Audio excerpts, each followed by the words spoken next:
మాట్లాడితే శ్రీధర్ బాబు గారు మీ పేరు చెప్పలేదు కదా అని ఈయన కొత్త నిర్వచనం చెప్పే ప్రయత్నం వారు చేస్తూ, సరే ముఖ్యమంత్రి గారు మాట్లాడినంతసేపు మాట్లాడిండు. తర్వాత స్పీకర్ గారికి ఒక ప్రధానమైనటువంటి ప్రతిపక్ష పార్టీగా మేము అవకాశం అడిగినాం. మాకు ఇవ్వకుండా వేరే పార్టీ సభ్యులకు అక్కడ అవకాశం ఇచ్చారు. మరి నేను ప్రధాన ప్రతిపక్షం మాకు అవకాశం ఇవ్వాలి కదా అంటే ఆయన దాన్ని ఆపేసి రెండో క్వశ్చన్కు పోయిండు. మేము కనీసం బాయ్కాట్, అది మా హక్కు, ప్రొటెస్ట్ చేస్తామని చెప్పి హరీష్ రావు గారు అడుగుతుంటే కూడా ఆయన అవకాశం ఇవ్వకుండా రెండో క్వశ్చన్ పోయిండు. రెండోది, ఈ పద్ధతులు కొన్ని రూల్స్ ఉన్నాయి. శాసనసభ అంటే రూల్స్ రెగ్యులేషన్ ఫాలో కావాలి.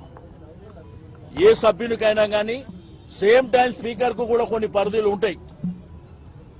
ఆ పరిధులను దాటి ముఖ్యమంత్రి గారి మీద విమర్శిస్తే నేను మైకే ఇవ్వనని చెప్పి ఆయన మాట్లాడడం అంటే, లేకపోతే ముఖ్యమంత్రి గారి డబ్బగొట్టడానికి వస్తాం ఆయనకి.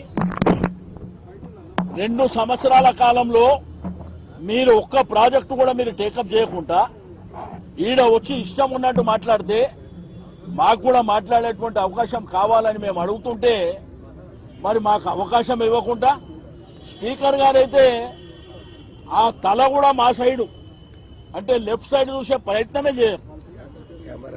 మేము అనేకమైనటువంటి శాసనసభలు చూసినాం. 30 ఏళ్ల నుంచి శాసనసభ చూస్తున్న అంతమంది స్పీకర్లను చూసినాం. మీకు అధికార పక్షానికి అవకాశం ఇచ్చినప్పుడు ప్రధానమైనటువంటి ప్రతిపక్షానికి కూడా అంతే అవకాశం ఇస్తాం. మరి గతంలో కేసీఆర్ గారు ముఖ్యమంత్రి ఉన్నప్పుడు వాళ్ళు 5 మంది శాసనసభ్యులున్నా వాళ్ళు 5 మందికి మాట్లాడేటువంటి అవకాశం ఇచ్చారు. గంటల తరబడి అనేకమైనటువంటి అంశాల విషయంలో మాట్లాడారు. కానీ ఇది ప్రజాస్వామ్యంలో పద్ధతి కాదు. వాళ్ళు ఇది గాంధీ భవన్ లాగానే దాన్ని వాడుకుంటారు. గాంధీ భవన్ లో నా ఇష్టం ఉన్నట్టు నేను మాట్లాడుకుంటా, ఎవడు పడితే వాడు మాట్లాడవచ్చు అని అట్లా ఆ పద్ధతిలో వాడుకుంటున్నారు. దీన్ని మేము తీవ్రంగా ఖండిస్తున్నాం. శాసనసభని శాసనసభగా మీరు అదే పద్ధతిలో శాసనసభ ప్రకారమే నడవనిస్తే మేము హౌజ్లోకి వస్తాం తప్ప మీ ఇష్టం ఉన్నట్టు గాంధీ భవన్ లాగా నడిపిస్తే మాత్రం వచ్చే ప్రసక్తే ఉండదు అక్కడ. ఎందుకంటే లక్షలాది రూపాయలు వెచ్చించి శాసనసభ నడుస్తుంది. రైతాంగం కానీ, ప్రజలు కానీ, యువకులు కానీ, మహిళలు కానీ, హైదరాబాద్ జంట నగరాల ప్రజలు కానీ శాసనసభలో మా అంశాల విషయంలో ప్రధాన ప్రతిపక్షం కానీ శాసనసభ్యులు ఏం మాట్లాడుతున్నారు అని ప్రజలందరూ వెయిట్ చేస్తారు. అధికార పక్షం ఆన్సర్ కూడా ఏ విధంగా ఉంటుందని వెయిట్ చేస్తారు. అవన్నీ కాకుండా బుల్డోజ్ చేసి మా ఇష్టం ఉన్నట్టు మేము చేసుకుంటాం, మాకు మా ప్రభుత్వం ఉన్నది కాబట్టి చాలా మందిని చూసినాం. ప్రభుత్వాలు అనేది శాశ్వతం కాదు. చరిత్రలో అనేకమైనటువంటి ప్రభుత్వాలు వచ్చినాయి. ఏదో రాచరిక పాలన కొనసాగించాలంటే తప్పకుండా ప్రజలు బుద్ధి చెప్పేటువంటి సమయం కూడా ఆసన్నమవుతుందని చెప్పి నేను ఈ సందర్భంగా తెలియజేస్తా అన్నాను. ముఖ్యమంత్రి గారిదేమో విచిత్రం.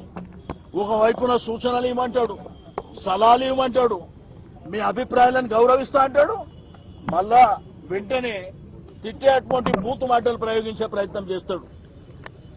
కంపు ఉన్నదంటే నీకే కంపు ఉన్నది కదా, నువ్వు మాట్లాడిన దాంట్లోనే కంపు ఉన్నది కదా. మాట్లాడిన ఏ శాసనసభ్యులు కూడా ఇన్క్లూడింగ్ మా ఉపనాయకుడు హరీష్ రావు గారు కూడా మాట్లాడినప్పుడు ప్రభుత్వాన్ని విమర్శ చేయలే. ఆయన కొన్ని సూచనలు మాత్రమే చేసిండు. మేమెక్కడన్నా ముఖ్యమంత్రి గారు ఇంత లెంతీగా మాట్లాడేటప్పుడు షార్ట్ డిస్కషన్ అయినా పెట్టాలి. ఇది ఈ సబ్జెక్టు చాలా గంభీరత ఉన్నది కాబట్టి దీనికి 2 గంటల సమయం కేటాయిస్తామన్నా పెట్టాలి. మైక్ ఉన్నదని చెప్పి మీ ఇష్టం ఉన్నట్టు మాట్లాడి మీరు వెళ్ళిపోతే అంటే మా గొంతుకు అవసరం లేదా?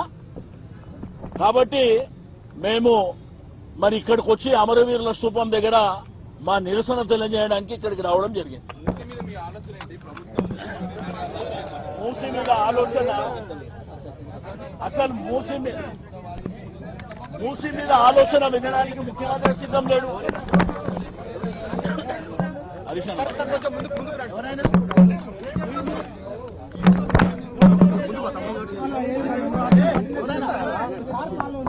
బాబు,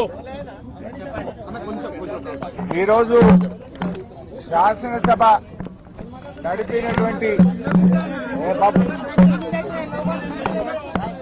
ఈరోజు తెలంగాణ శాసనసభ అంతా కూడా ఏకపక్షంగా ఒకే సైడ్ నడపడం పట్ల మా తీవ్రమైన నిరసన తెలియజేస్తూ ఈరోజు సభ నుంచి వాకౌట్ చేసి మేము బయటకు రావడం జరిగింది.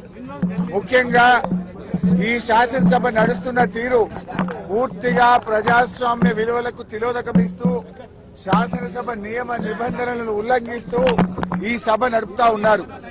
మొన్న బీఏసీ మీటింగ్ కు గంటన్నర సేపు